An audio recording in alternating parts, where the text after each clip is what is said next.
senhor João Batista Oliveira.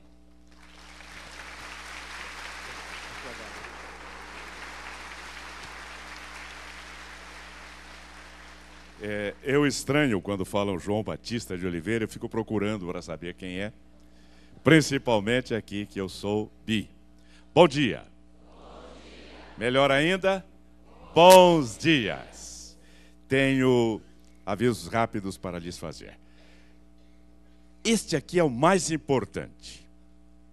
Portanto, muita atenção. Dia 24 deste mês, 24 de novembro, é uma quinta-feira, na Câmara Municipal de São Paulo, que vocês conhecem, Viaduto Jacareí, número 100. Nós vamos ter uma sessão solene, presidida pelo nosso Quito Formiga, em reconhecimento ao mérito do terceiro setor. E lá estaremos homenageando o nosso Perseverança.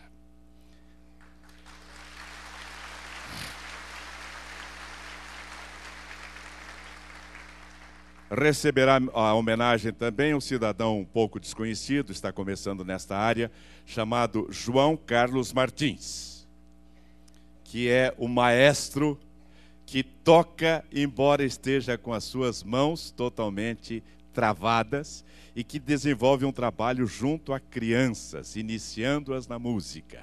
No mês passado, levou um grupo de quase 100 garotos da favela de Heliópolis a se apresentar em Nova York, no Lincoln Center. Este moço estará lá conosco também.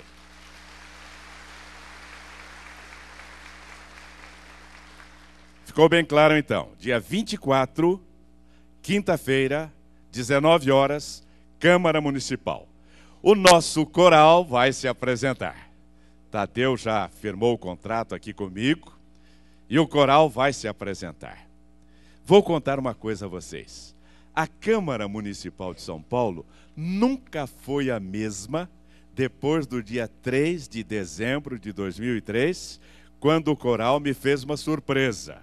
Eu ia receber o título de cidadão paulistano, de repente eu começo a ver umas pessoas que eu conhecia, umas caras conhecidas, não sei de onde, chegando, de branco, chegando. Que interessante, eu já os conheço de algum lugar. E era o coral do Perseverança que me deu um presente extraordinário. E a Câmara Municipal se modificou a partir dali. O nosso querido doutor Davi Araújo, que tem estado aqui todas as semanas, ouviu pela primeira vez o coral. Ele me disse que chorou 4 vezes, é um chorão. Chorou 4 vezes. E eu já vinha convidando-o para visitar o nosso Perseverança desde 1998, quando ele tinha sido meu aluno no curso superior de polícia. E ele resistia.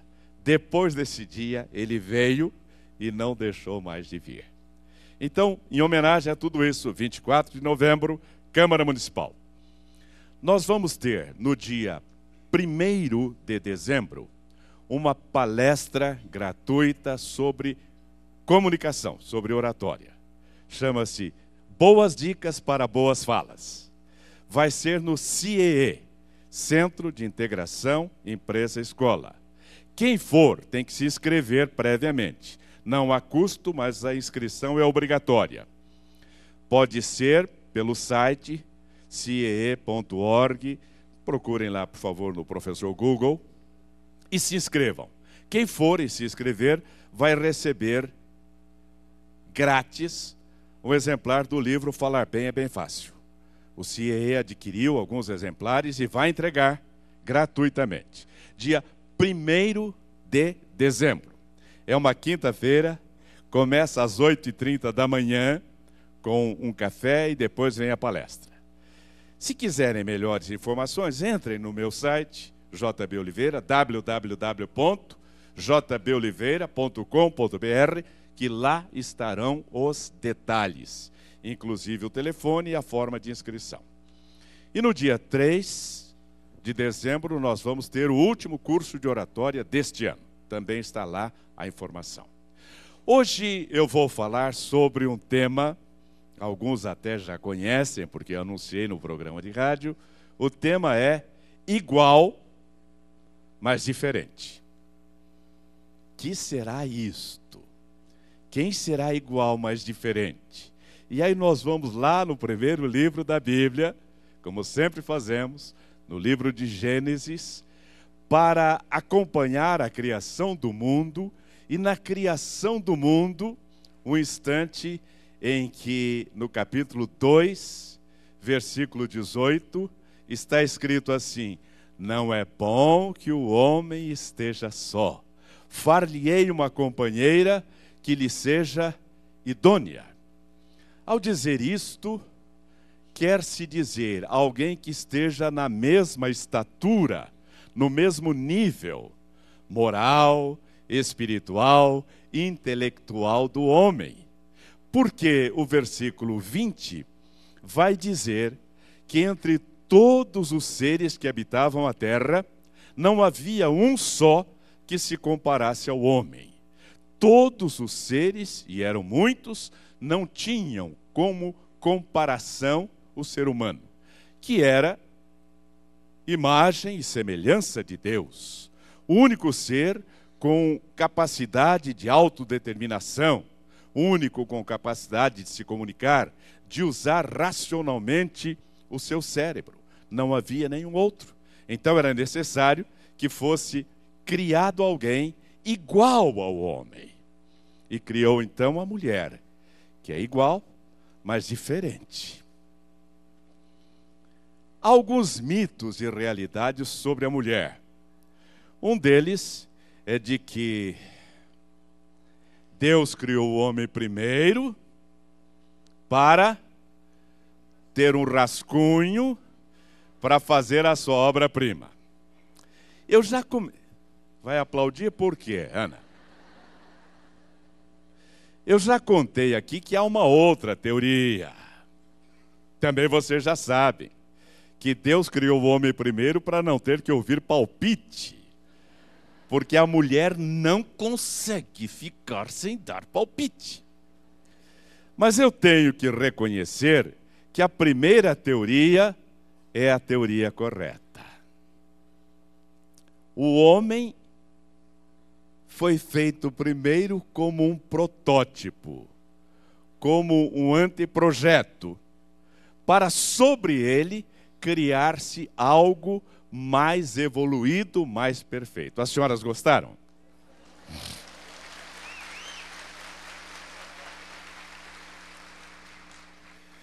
Para que os homens não fiquem muito diminuídos, vamos lembrar que a mulher foi feita de costela, que é carne de segunda. Aí já equilibramos mais ou menos. Vamos prosseguir. Por volta dos anos 80, surgiram aqui no Brasil os primeiros aparelhos celulares. Lembram-se? Eram 3 tijolos. Um tijolão maior, que era o aparelho, e 2 tijolos, que eram as baterias. Uma mais fininha, outra mais grossinha. Demoravam 6 horas a 8 horas para carregar e 2 horas para descarregar. Com muita sorte e muito chiado, você conseguia até falar. A evolução veio. O aparelho celular hoje é minúsculo. Não precisa mais de bateria externa. Você apenas liga na tomada e recarrega. E a carga dura por horas ou dias. E ele fotografa, filma, grava, baixa a internet, transmite internet, recebe emissoras de rádio e até fala. Internet até fala o celular. E com que clareza! Estávamos na Itália, minha mulher e eu, toca o celular, eu atendo, era daqui que estavam ligando para lá e falando como se estivesse ao lado. O que houve aí? Uma evolução. Alguma coisa que é igual, mas bem diferente. Eu quero agradecer a minha amiguinha Tati, que sempre me manda uma mensagem muito bonita. Obrigado, Tati, dizendo que gosta muito de mim. Eu fico muito, muito contente. Eu também gosto muito de você. Eu amo. O que acontece desta diferença? Já vimos que são iguais na sua imagem e semelhança em relação a Deus, na sua capacidade. Mas começa quando Deus, criando a mulher, formando-a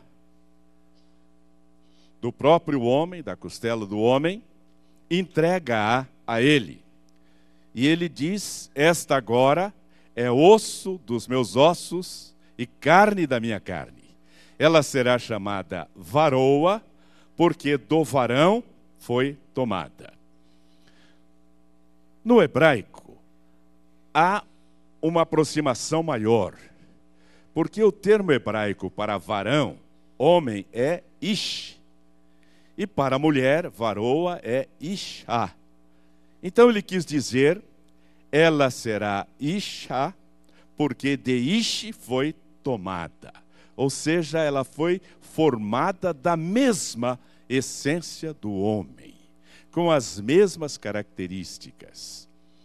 Uma outra coisa interessante e constatada também é que Deus, para formar o homem, tomou o pó da terra, modelou e soprou do seu espírito, inoculou o sopro da vida, e ele se tornou ser vivente. Está lá no livro de Gênesis. Quando foi formar a mulher, ele voltou lá para tomar do pó? Não. Ele já tomou uma parte de um ser vivo, já tomou de uma costela de um ser vivente e formou a mulher, portanto, fazendo evoluir aquilo que ele havia formado antes. Primeira clonagem. Vocês pensam que foi a ovelha Dolly? Não. A primeira clonagem, a mulher. E no sentido muito positivo, ela foi um aperfeiçoamento do que já havia sido criado. E interessante também é que o nome do primeiro homem, Adão, não é um nome próprio, mas um nome genérico. Adão vem da raiz hebraica Adamá, que significa pó. Vocês ouviram, senhores? Pó. Por isso, lá no livro de Eclesiastes, no capítulo 12, Salomão diz: o pó voltará a ser pó como era, e o espírito a Deus que o deu. Adão, portanto, vem da raiz hebraica Adamá, pó. Mulher tem o nome de Eva, e vem da raiz hebraica Aiva, que significa vida. O homem é pó, a mulher é vida. Não sei por que riram. Já aqui percebemos também uma evolução. E quando vamos considerar no dia a dia, nos nossos dias, nós percebemos como isto se acentua. O homem não presta atenção muito nas coisas. A mulher é atenta a tudo. Eu tenho dito que se você disser a um homem, aquilo é azul, para ele basta azul. Experimente falar azul para uma mulher. Ela vai perguntar, azul o quê? Azul marinho, azul sulfurino, azul celeste, azul água, e por aí vai. Por uma razão muito simples. Também aqui nos nossos olhos há uma diferença. Nós temos entre a frente e o fundo dos olhos algo ao redor de 120 milhões de células, se duvidarem contem, em forma de bastão, que vem em branco e preto. E nós temos células mais evoluídas, em menor quantidade, algo como 7 milhões, responsáveis pela visão colorida. Mas estas células mais aperfeiçoadas estão ligadas diretamente ao cromossomo X. pronto. O homem é XY. A mulher é XX. Ela tem 2 vezes mais capacidade de distinguir as nuances de cores. E causa um problema tremendo para nós. Porque ela pede para você trazer uma tinta camurça. Aí você traz e ela diz, não, mas não é camurça, é castor. Só ela para saber a diferença entre camurça, castor, areia, bege. E tem agora até barbante, né? Só ela. Para nós é um meio amarelado, tá bom demais. Esta capacidade ela possui. Como possui também a capacidade de fazer várias coisas ao mesmo tempo. É impressionante como ela consegue fazer isso, porque nós temos que fazer uma de cada vez.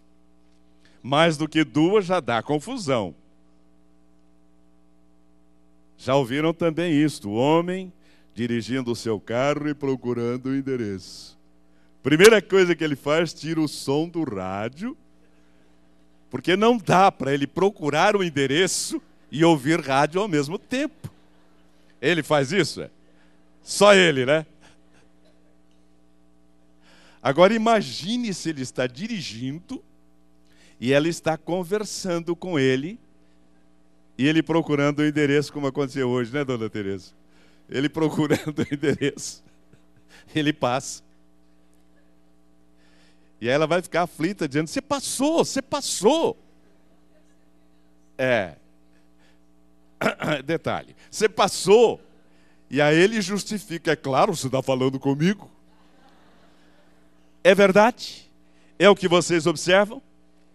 E quando ele está lá no guarda-roupa procurando a meia marrom, não está aqui a meia. Tá, sim, senhor, não está, eu já olhei, não está. Diz, olha, na segunda gaveta do lado direito, no fundo, ele vai lá, está lá. Ele tinha olhado e não tinha visto.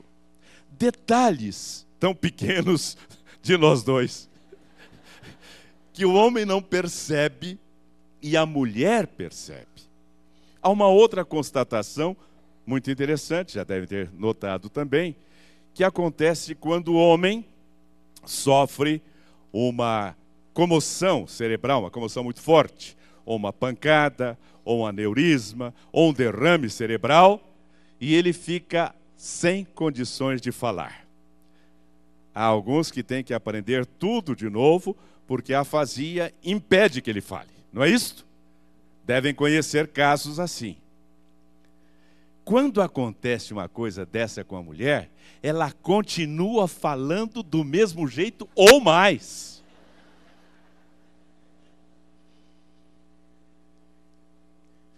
Em estudos desenvolvidos lá em Ontário, no Canadá, a doutora Doreen Kimura demonstrou que a mulher só sofre esta afasia, essa dificuldade de falar, quando sofre uma pancada no lobo frontal. Eu não estou sugerindo nada, longe de mim fazer isto, não estou insinuando nada, mas, senhores, só no lobo frontal. Senão ela continua falando normalmente um pouquinho mais. Isto também é científico. E é interessante que há uma palestra desenvolvida por um pesquisador americano que diz que o cérebro masculino e o cérebro feminino são totalmente diferentes. O cérebro masculino é como uma caixa dentro da qual existem várias caixas. Uma não se comunica com outra. Cada caixa é isolada. Quando ele vai tratar de um assunto, ele pega aquela caixa, abre e trata daquele assunto só. Coloca lá de novo, tomando cuidado para não tocar nas outras caixas. A mulher não é uma caixa, não. O que ela tem aqui é como se fosse um novelo de linhas para lá e para cá. Está tudo interligado. Ela está falando das crianças, ao mesmo tempo ela pensa no carro, lembra da sogra, aí fala da escola, depois fala também do compromisso do dentista. Está tudo ligado e ela lembra de tudo. Ela é capaz de fazer essas conexões. Nós não. É aquela caixa e acabou. E diz ele que a caixa predileta do homem, que ele mais aprecia e usa, é a caixa do nada. Não tem nada dentro da caixa. E de vez em quando ele se recolhe a essa caixa e fica tranquilo.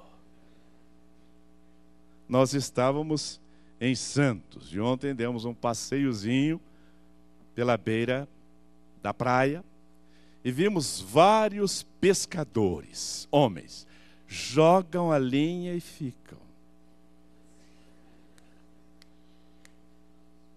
A mulher não é capaz de fazer isto. Ela tem que estar fazendo outras coisas. Aqui o novelo, as linhas estão cruzando para lá e para cá o tempo todo.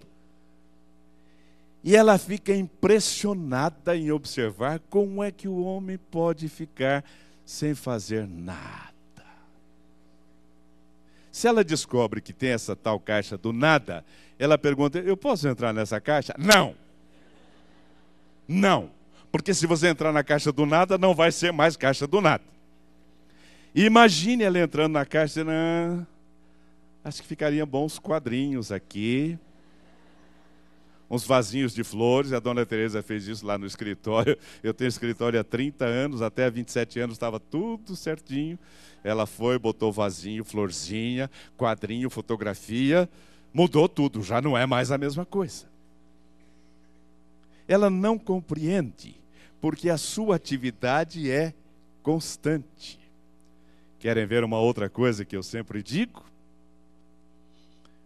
Homem, no sábado, procuram alguma coisa para fazer. No domingo, alguns vêm até o Perseverança. Vão à missa, vão ao culto. Não é tanto pelo interesse espiritual, não. É que se ele ficar em casa, ela vai arranjar alguma coisa para ele fazer. Vai ou não? Vai. Vai. Aquelas coisas que ele adora fazer. Trocar a resistência do chuveiro. A pior ainda,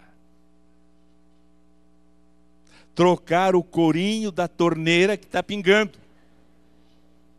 Consertar o fogão. Eu já abdiquei disso, ela sabe. Mas pelo menos eu confesso a minha incompetência para esta área. Se eu consertar o fogão e a geladeira vai esquentar e o fogão vai gelar. Então é melhor chamar alguém que saiba fazer isso. Mas há muitas outras coisas que ela vai conseguir fazer com que ele faça. Querem ver outra coisa? Nós vamos ao shopping comprar uma camisa. Entramos no shopping, diretos, vamos até a loja, entramos na loja, compramos aquela camisa e voltamos. 5 minutos. Ela vai ao shopping comprar uma blusa. Está lá na frente à esquerda. O que ela faz? Direita, esquerda, olha, sobe, desce, pede, vem, vai para aqui, volta ali. Lembra de alguma coisa que não viu? Volta. E lá na loja ela vai comprar uma blusa, mas ela precisa ver 20. E já que vai comprar uma blusa, que tal uma saia que combine com a blusa? E os complementos? Demora um pouquinho mais do que 5 minutos, não é? Pouca coisa mais. Está na sua natureza, está na sua característica, porque ela é igual ao homem, mas diferente e evoluída. Nós não conseguimos fazer aquilo que ela faz. Em casa, o filhão chega e diz, tirei 8 na prova. O pai diz, legal, meu filho, legal, ó, parabéns. A mãe fala: tirou 8 como? Eu não vi o senhor estudando, eu não vi o senhor se dedicando, como é que tirou 8? Quem estava do seu lado? Por aí vai. Esta capacidade de acompanhar para e passo aquilo que se passa com os seus, a mulher tem. E quando lemos no Evangelho, nós percebemos que na vida de Jesus, José aparece no começo, aparece logo depois quando fogem para o Egito, aparece buscando Jesus no templo quando ele ficou com os doutores e silencia. Maria está acompanhando tudo que se passa na vida de Jesus. E Mateus diz que ela observava tudo e conferia essas coisas no seu coração. E para finalizar, aquilo que se diz também sobre a mulher. O famoso sexto sentido. Lembra do que papai dizia, Anice? A mulher tem 6 sentidos, 4 errados, 2 perdidos. Não é bem isto. Ela tem sim um sexto sentido que permite que ela veja alguma coisa que nós não estamos vendo. E por que ela tem esse sexto sentido? Porque ela usa mais o hemisfério direito do cérebro. O hemisfério da emoção, da sensibilidade, da percepção extrasensorial. Nós usamos mais o esquerdo, das coisas materiais, das coisas tangíveis, das coisas lógicas, daquilo que se vê e se apalpa. Ela está além, vendo aquilo que não se vê e não se apalpa, mas existe. E aí vocês perguntarão: e o homem não tem sexto sentido? Não tem intuição? Tem, mas não usa porque é uma anta. Ele às vezes tem uma intuição, mas ele fica com receio de ir nessa intuição. A intuição é quando nós damos um pulinho à frente e voltamos. E quando damos um pulinho à frente, nós vemos alguma coisa lá que ainda não aconteceu. O homem vê, mas volta imediatamente para aqui, para a sua área de conforto. A sua área de conforto é aquilo que ele pode pegar, que ele pode ver, que ele pode tanger. A mulher abandona a área de conforto, confia na intuição e acaba indo à frente daquilo que nós poderíamos ir. Homens que tiveram coragem de assumir a intuição, deram um salto no tempo e no espaço. O homem que idealizou pela primeira vez um helicóptero, um tanque de guerra, um paraquedas, viveu no século XVI. Viveu no século XVI. Eu estou falando de Leonardo da Vinci. O homem que previu com detalhes como seria uma viagem da Terra à Lua, viveu em 1800 e alguma coisa. Júlio Verne, Viagem da Terra à Lua. Quando ele escreve 20.000 léguas submarinas, ele descreve um submarino do capitão Nemo, que é exatamente o que seria, e hoje é, um submarino atômico. E quando ele fez isso, estava lá atrás. Resumindo, o que nós temos que fazer? Valorizar mais aquilo que a mulher nos diz. Valorizar mais aquilo que ela nos comunica como uma prevenção. Desenvolver um pouquinho mais o nosso hemisfério direito. Homens, deem mais atenção um pouquinho às intuições.